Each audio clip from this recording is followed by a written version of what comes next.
Aleluia, aleluia. Louvado seja o nome de Jesus.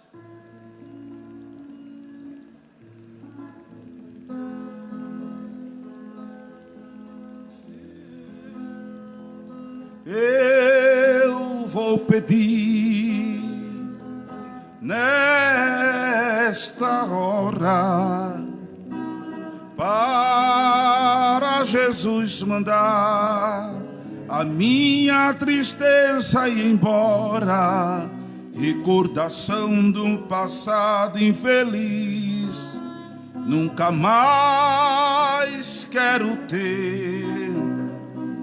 Ó meu Senhor, ajuda-me, quero ver a felicidade sorrindo pra mim.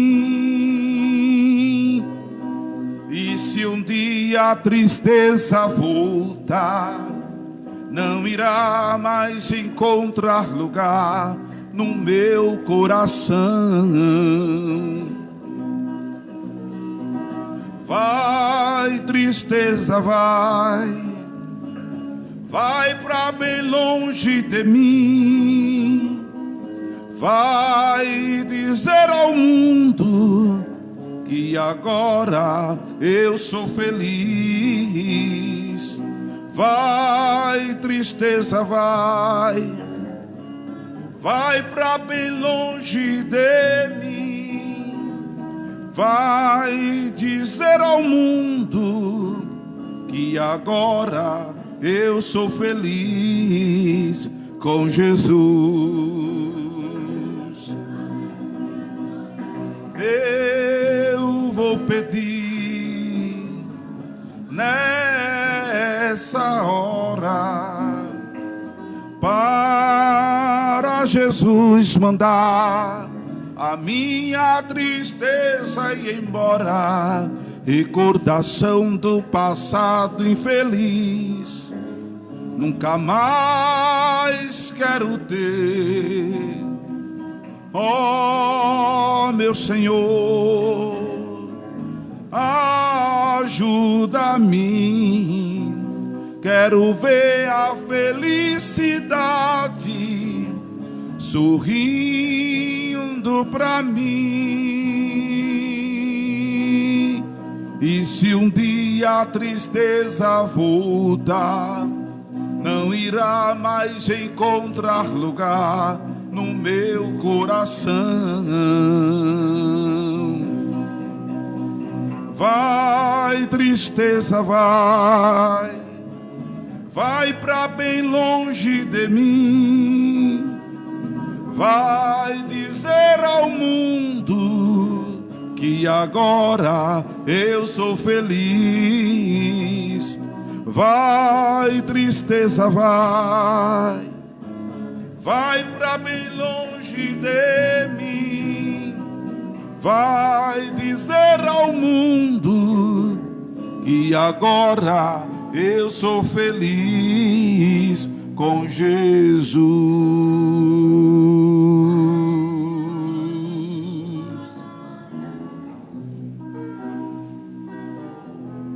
Amém. Glória a Deus. Poder sentar, irmãos, em nome de Jesus.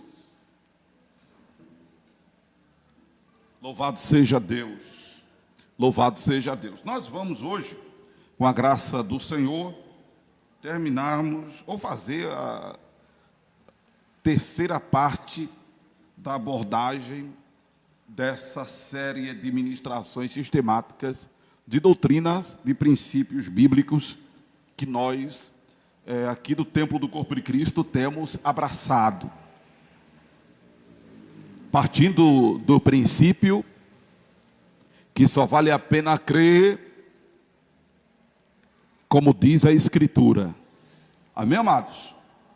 Mantendo e partindo do princípio de que, se crermos diferente do que diz a palavra de Deus, estaremos simplesmente perdendo tempo, porque estaremos adorando a Deus em vão, estaremos honrando a Deus de lábios, e estaremos com o coração distante de Deus. É o que está escrito em Mateus capítulo 15, versos 8 e 9. E, coincidentemente ou não, eu estava ouvindo um hino, que eu vou até pedir para o programador dessas nossas plataformas, é porque tudo é questão de despesa, irmão, tudo é questão financeira. Eu não pago a uma pessoa para estar trabalhando para nós. Eu não tenho condições. A igreja não tem cacife para isso. Então, é tudo feito com muita boa vontade. E a pessoa, se for todo hino que for botar na grade das nossas plataformas ouvir, ela tem que ter tempo. Uma manhã, uma tarde. Por isso que as empresas de comunicação têm funcionário, que é para estar ali a serviço deles. Né? Porque tem hinos que às vezes eu estou ouvindo, que se fosse fácil, eu tirava da nossa grade musical. Se bem que tem hinos muito bonitos. Mas eu estava ouvindo a nossa emissora e nela cantou um hino que eu digo, esse hino precisa de uma correção teológica, um hino que precisa de uma correção bíblica. Um hino emotivo, um hino que a ideia certamente dos compositores é de arrancar do pessoal alguma lágrima, de mexer com a emoção das pessoas. Mas um hino que tem um ponto doutrinário que o reprova. Ele diz que na morte de Jesus, Satanás fez o banquete no inferno. Satanás vibrou, Satanás se alegrou no inferno, quando Jesus, depois de dizer Eli, Eli, lama sabachthani, Deus meu, por que me desamparaste? E respira e morre. A turma insiste, porque esse pessoal é novo. Para mim, esse pessoal que está cantando no cenário gospel, no cenário evangélico, musical, é o pessoal novo. Eu acho que é uma dupla. É porque eu não lembro sequer mais um outro trecho do hino. Eu fiquei tão chateado com a ideia de sustentarem que Satanás vibrou com a morte de Jesus, que eu... Mas aí no que diz assim, que ele vai chamar você, ele vai chamar você, ele vai chamar você, e vai chamar todo mundo que estiver ouvindo o hino, né? É o hino que quer mexer com a emoção das pessoas. Não sei se quem canta é quem compõe, independente de qualquer coisa, deveria ter um critério teológico. A turma insiste em dizer isso. Eu disse, logo hoje que eu vou ministrar sobre a ceia, mais uma vez, porque a morte de Jesus tem tudo a ver com a ceia. Jesus, inclusive, institui a ceia no lugar da Páscoa. Da Páscoa comemorada pelos judeus, com pão asmo, erva amarga, cordeiro assado. Jesus substitui a Páscoa pela ceia. Jesus não estava nem pensando sequer nessa Páscoa que é comemorada por esse mundo afora, que coelho bota ovo, ainda mais de chocolate. Não era disso que se passava, nem a gente está tratando, bem longe disso. Mas a ceia, ela foi instituída no lugar da Páscoa. E Jesus institui a ceia porque ele é o Cordeiro Pascal. Dissemos já em uma dessas ministrações, que está sendo um seriado, acredito que foi na primeira parte, que a morte de Jesus, ela é o antítipo do animal que teve a sua pele feita de vestes para Adão e Eva, ainda no Éden. A morte de Jesus é o antítipo do cordeiro que aparece para Abraão sacrificá-lo no lugar de Isaque.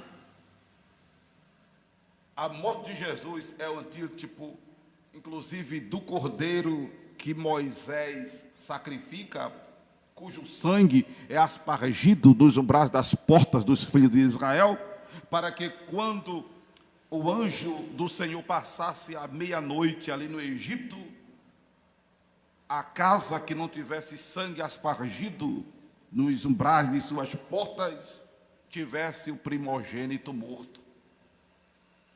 Aquilo foi uma ação de Deus para que, inclusive, não só a soberania de Deus fosse refletida entre os egípcios, porque os irmãos sabem que cada praga que for enviada para o Egito, ela corresponde a um ídolo que os egípcios adoravam. E a soberania de Deus é evidenciada em cima daquelas pragas. Mas também era Deus trabalhando para que o faraó tivesse o coração quebrantado e deixasse o povo de Deus sair do Egito e adorá-lo na terra prometida.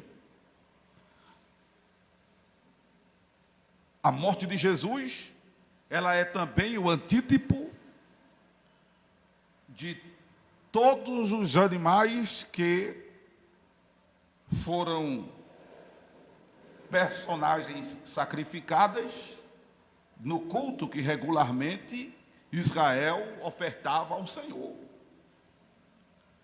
Então, Jesus, ele veio com esse propósito, com esse objetivo único de morrer, para que nós, a exemplo de Adão e Eva, que estava distante de Deus por causa do pecado, porque reconheceram a sua nudez, e isso gerou um bloqueio na mente deles, e logo quando a presença de Deus se evidenciou no Éden, eles tentaram se esconder de Deus, porque viram que estava nu, mas quando foram vestidos, logo a vergonha saiu, e aí eles puderam ficar mais à vontade na presença de Deus. E a morte de Jesus foi para que exatamente nós pudéssemos, como estamos, à vontade na presença de Deus.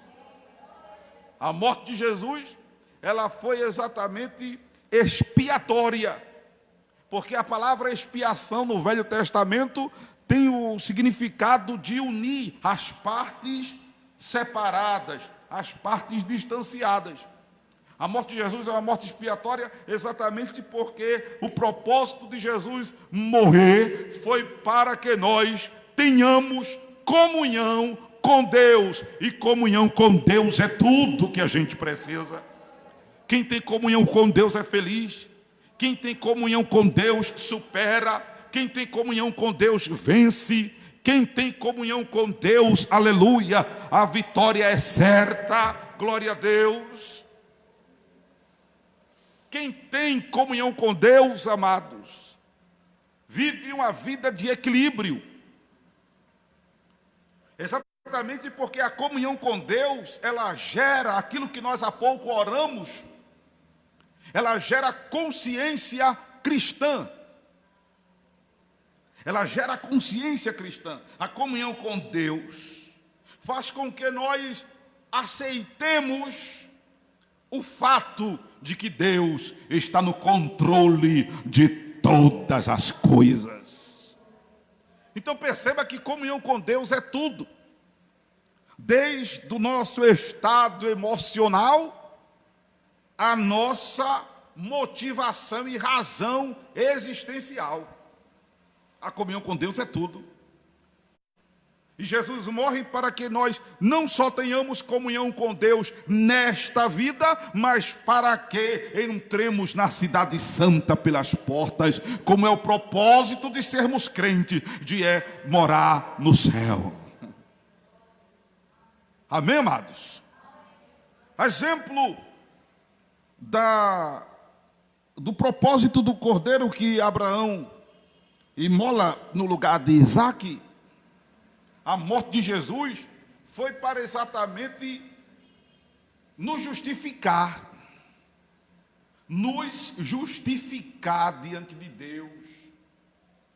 Por isso que a morte de Jesus é uma morte vicária, porque o cordeiro que Deus providenciou não substituiu Isaque.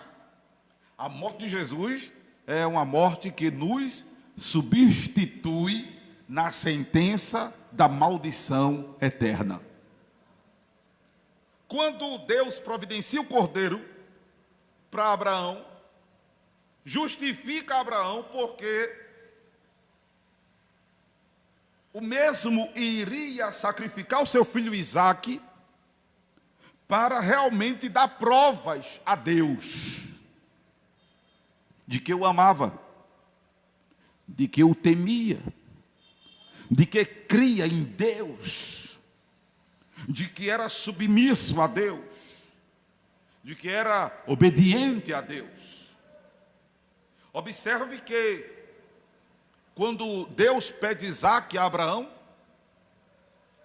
Abraão simplesmente atende ao pedido de Deus. Ele não questiona o fato de Isaque ser o seu filho, vamos dizer assim, legal, porque ele teve um filho antes com a empregada, né? Teve Ismael, não é isso?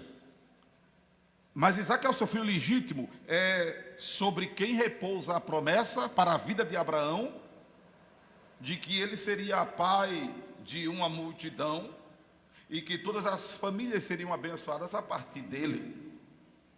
Mas Abraão não questiona.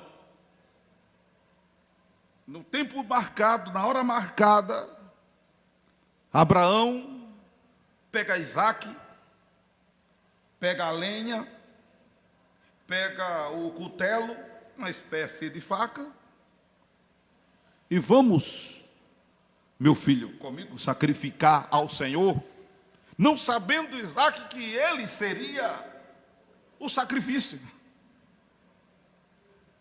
Não sabendo Isaque que ele seria o sacrifício. Aproveitando aqui no trajeto, Isaque olha para o pai e diz: pai, eu estou vendo fogo, porque eu esqueci de mencionar o fogo, né?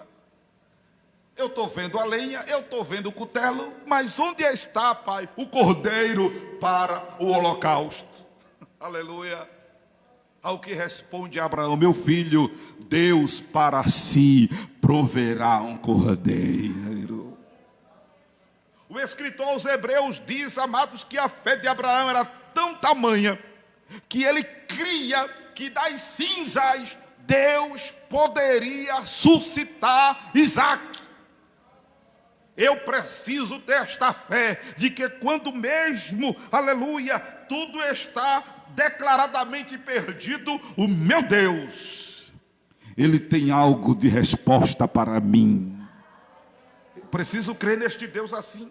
Você precisa crer em Deus assim. Se crermos assim, amados, a nossa qualidade de vida será melhor, emocionalmente, afetuosamente, existencialmente, em todos os sentidos e aspectos. Eu me lembro, abrindo um parágrafo aqui, claro que não se compara ao sofrimento e danos que muita gente tem sofrido, mas foi a minha realidade na época. Era um desejo ardente dentro de mim. Eu era novo. Eu queria entrar na escola de aprendiz de marinheiro. Tinha um grupo de colegas e alguns entraram. Eu não entrei, aliás, eu nem fui, porque a minha mãe não deixava eu ir. Ela não deixou. Ela disse: eu não quero você na marinha, que eu não quero você distante de mim, eu não quero você viajando. Quando eu completei 18 anos, me alistei na marinha. Tinha um rapaz na minha frente, que eu nem vou dizer a vocês a qualidade da pessoa, senão vão me chamar de homofóbico. Mas esse rapaz ficou. Eu não fiquei. Quando eu cheguei em casa, que me deitei, a lágrima. Para você ter ideia como foi triste para mim. E quando você sofre um dano, uma perda que chora, é porque aquilo mexeu, lá no íntimo da sua alma, mexeu comigo. Eu já era crente, eu já estava convertido, eu me converti 3 meses depois que completei 15 anos. Já estava com 18, era novo na fé, 3 anos de fé. Mas já eram 3 anos de fé, de uma busca intensa a Deus. Eu orava, eu era assíduo na igreja, me apelidaram de barata de igreja. A gente de vez em quando vê uma barata aqui, mas aqui voa do vizinho, que a igreja aqui é limpa. Não sei porque me deram o apelido de barata de igreja. Essa aqui que esse pessoal me apelidou era muito suja, eu acho, né? Para estar parecendo barata.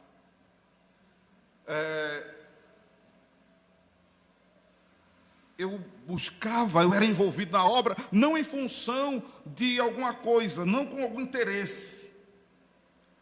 Mas é pregado religiosamente que quando você é um crente assim, Deus, tome o desejo do seu coração, tome bênção, tome vitória, é só vitória, e tem um hino que é só vitória. E eu estava ali muito triste. Mas eu não deixei de buscar o Senhor como buscava. Eu não deixei de servir ao Senhor como servia. Eu não deixei de me dedicar ao Senhor como me dedicava. Eu não deixei de ser assíduo como eu era. Eu não deixei de orar como eu orava. Eu não deixei de ler a Bíblia como eu lia. 20 capítulos da Bíblia. Eu tinha o prazer de cantar de joelho, ler a Bíblia. Eu lia 20 capítulos da Bíblia de joelho. Não era penitência, não. Era porque eu gostava de estar de joelho. Eu gostava de orar de joelho. Eu orava 2, 5 horas. Não abri mão desse Senhor. Glória a Deus. Hoje vocês talvez conheçam o pastor Amaro, que é. Vocês talvez tenham o pastor Amaro, que tem, porque eu não fiquei na marinha. Está vendo lá?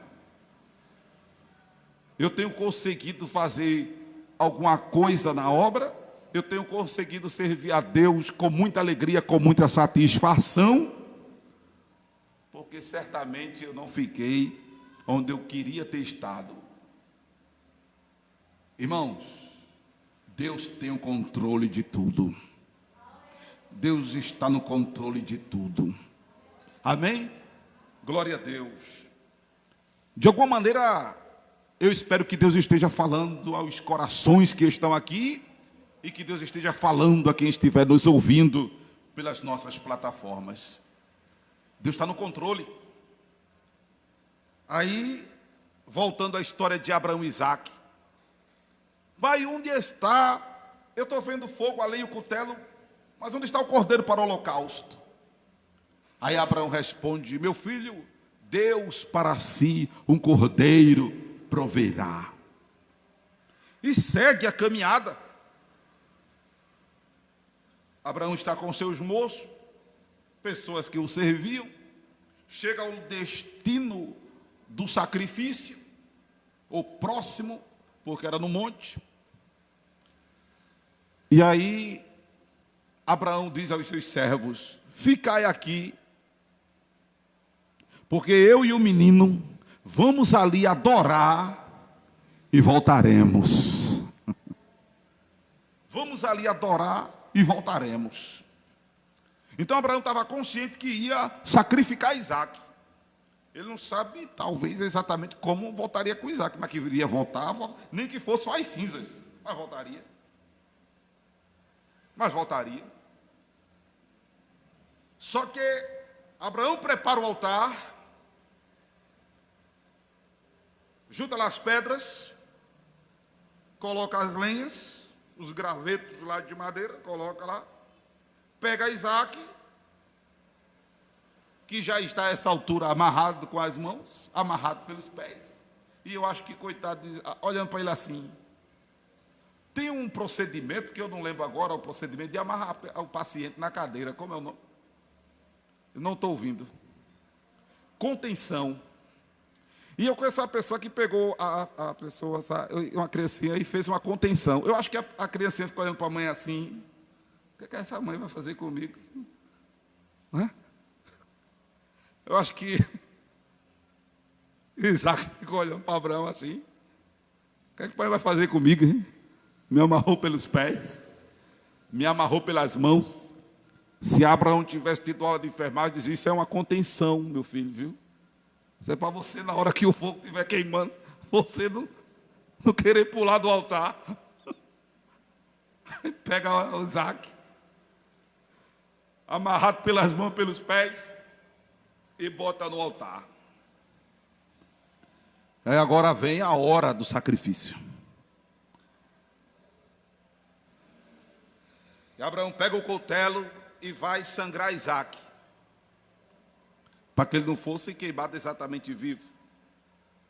Porque a vida do corpo está no sangue, diz a Bíblia.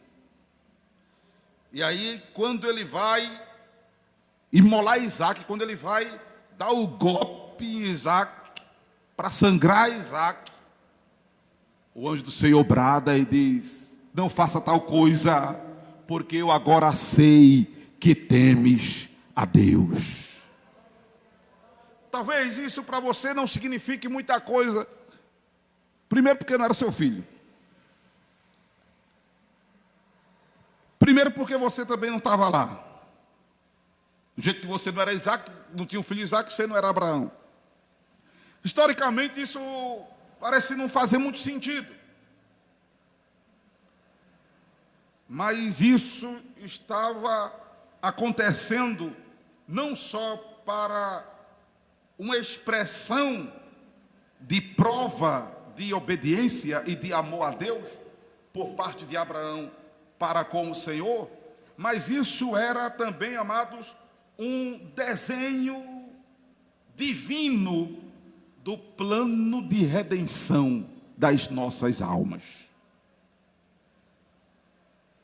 E aí o Senhor brada, através do anjo. O que acontece é uma teofania, Deus em forma de anjo, falando com Abraão: não faças tal, porque agora sei que temes a Deus. E aí é quando Abraão vê o cordeiro que substitui Isaac.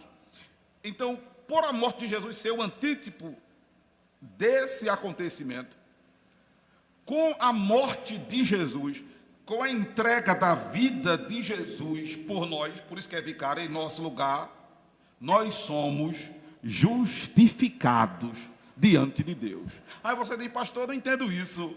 Aí é onde a Bíblia diz que o justo vive da fé. A vida cristã, a fé cristã, ela não quer lógica, ela não quer, sabe, um quebra-cabeça que as peças vão se juntando exatamente. A vida cristã, ela tem essa complexidade na sua estrutura. Mas fique consciente de que o fato de Jesus ter surgido, e esse surgimento de Jesus, a gente sabe o processo. Maria, que estava comprometida com José para casar-se, foi visitada pelo divino e concebeu. Esse concebimento, Jesus é formado no ventre de Maria. Foi assim? Jesus não surgiu do nada. Teve esse processo milagroso. E essa vinda de Jesus ao mundo, essa entrada pela porta, porque o ventre materno é a porta de acesso ao mundo. Jesus entrou em nosso mundo legal. Jesus não foi Satanás, nem é Satanás que não entra pela porta. Entra pela janela. Ou seja, é ladrão, é salteador. Porque o diabo está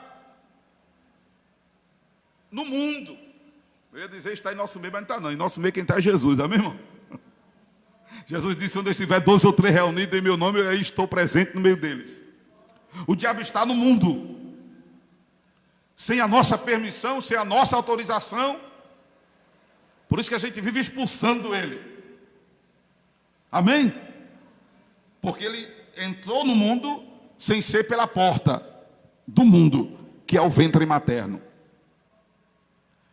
Aí Jesus vem ao mundo, e nessa sua vinda ao mundo, ele vem para isso. Ele vem para ocupar o nosso lugar no sacrifício. Jesus vem para que nós sejamos justificados diante de Deus. A exemplo do cordeiro que Moisés sacrifica também,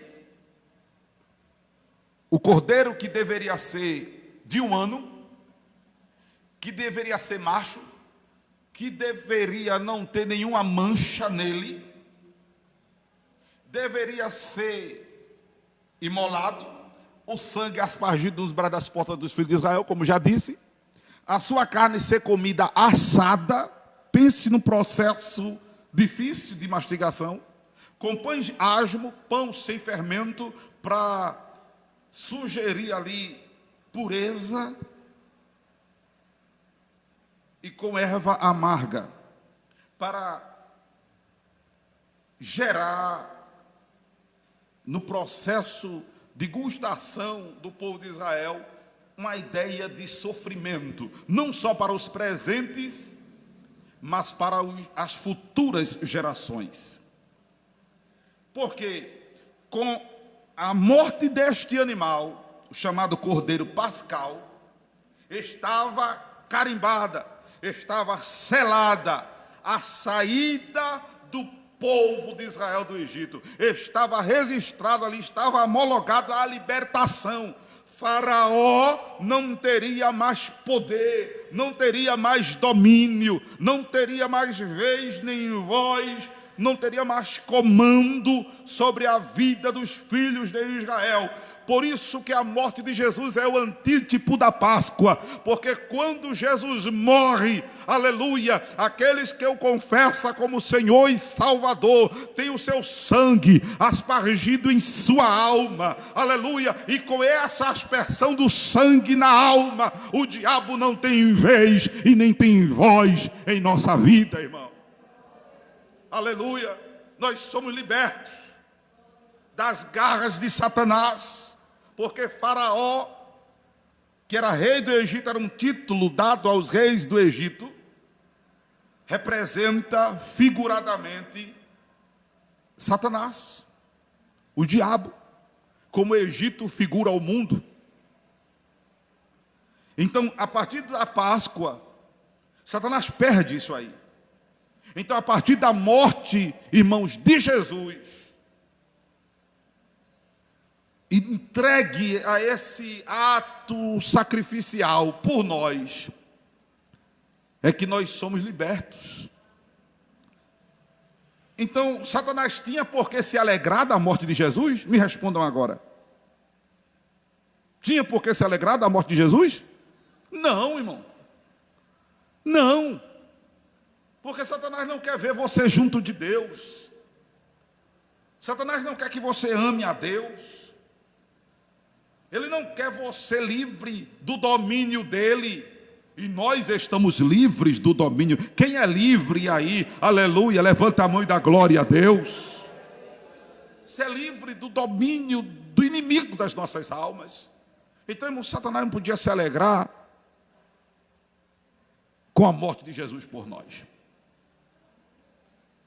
Louvado seja Deus. Talvez alguém que esteja vendo esse vídeo agora diga: o pastor ainda não abriu a Bíblia para ler, mas eu já mencionei tanto a Bíblia aqui, né? Que, como eu disse, para mim seria a última parte da ministração da Santa Ceia, mas acabou não sendo, porque nós focamos no princípio bíblico da morte de Jesus. Por isso, amados, eu ia ler um texto aqui em Coríntios, mas voltando aqui a Mateus, eu digo voltando porque nesse seriado de ministrações nós já citamos Mateus capítulo 16. Mateus capítulo 16, versículo de número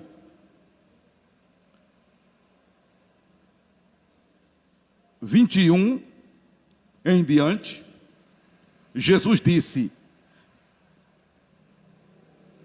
está escrito, desde então começou Jesus a mostrar aos seus discípulos que convinha ir a Jerusalém e padecer muito dos anciãos e dos principais, dos sacerdotes e dos escribas, e ser morto, e ressuscitar ao terceiro dia.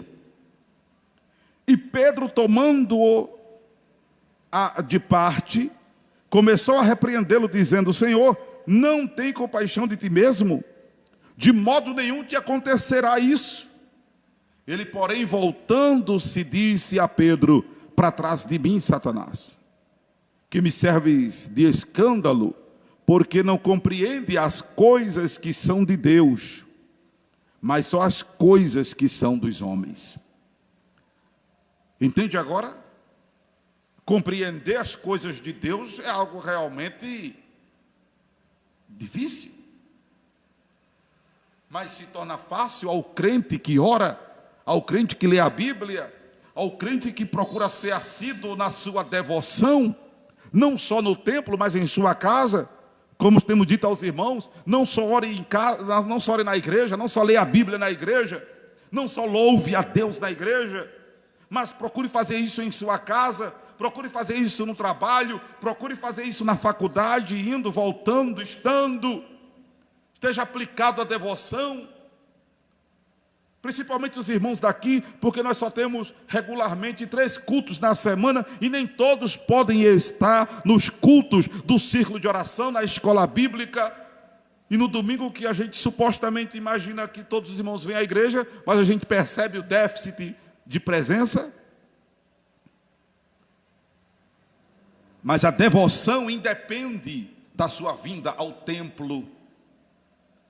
Mas quando você se devociona, quando você se envolve, sensibilidade flui na sua vida e um desbloqueio na sua mente. Aí você passará a entender as coisas de Deus, não só as coisas escritas, mas os processos que acontecem em suas vidas. Amém, amados? Porque é necessário eu procurar entender as verdades da Bíblia, mas eu preciso também compreender os processos que acontecem na minha vida. Eu achei interessante que, conversando com uma colega, ela recebeu um convite e me indicou também para essa proposta que ela recebeu. Ela recebeu um convite de uma pessoa que ela não conhece. Ela recebeu um convite de uma pessoa que é uma patente social grande e lançou para ela um projeto. E ela ficou se perguntando, por que eu? Por que eu? Eu olhei para ela e disse assim, tá que nem os crentes quando estão passando por prova, né? Que o crente quando está passando pela prova, ele diz, mas Senhor, por que isso? Por que eu? Ela estava questionando a bênção. Ela estava questionando a dádiva. E para compreender, seja uma coisa ou outra, é importante, amados, afinar a relação com Deus. Amém, igreja? Procure estreitar a sua relação com Deus. Procure estreitar a sua comunhão com Deus. Louvado seja o nome de Jesus. Para inclusive entender esse plano salvífico da vinda de Jesus. Porque, amados, Jesus curou e cura, Jesus abriu os olhos de cego e ainda abre, Jesus deu audição aos surdos e ainda faz, Jesus deu fonação aos mudos e ainda faz, Jesus curou paralíticos e ainda cura, porque Ele é o mesmo ontem, hoje e eternamente. Amém, igreja? Mas o propósito da vinda de Jesus não foi para estar transformando água em vinho, não foi para estar multiplicando pão e peixe, não foi para estar, amados, aquietando o mar e ordenando o vento que se aquietasse. O propósito de Jesus não foi para estar ressuscitando defunto que está sendo levado para o cemitério. O propósito de Jesus não foi para estar estendendo a mão ao febril, como estendeu para a sogra de Pedro, e a febre a deixou. O propósito de Jesus não foi para estar expulsando demônios, como expulsou de muita gente. O propósito de Jesus não foi para estar mandando pessoa que não tem um globo ocular, cuspir no olho dele, cuspir no chão, fazer aquela ceboseira lá e pá, botar no olho e vai, lava. O cara ir lavar, voltar vendo. Jesus não veio para estar fazendo essa reposição de membro, de órgão. Não, ele faz, porque ele é o mesmo ontem, hoje e eternamente. Mas ele veio para salvar. Ele veio para salvar a gente das garras de Satanás. Ele veio para nos aproximar a Deus. Ele veio para que nós tenhamos vida e vida com abundância. Ele veio para isso. Filho do homem veio buscar e salvar o que se havia perdido. Amém, amados? E a ceia é a celebração dessa morte. E nós precisamos procurar entender isso para que tenhamos uma qualidade de vida cristã melhor. Amém, amados? Que Deus, portanto, continue nos abençoando em nome de Jesus. Essa fica como sendo a terceira parte dessa ministração da Santa Ceia. A gente segue depois com mais uma explicação, com mais um entendimento. Amém, amados?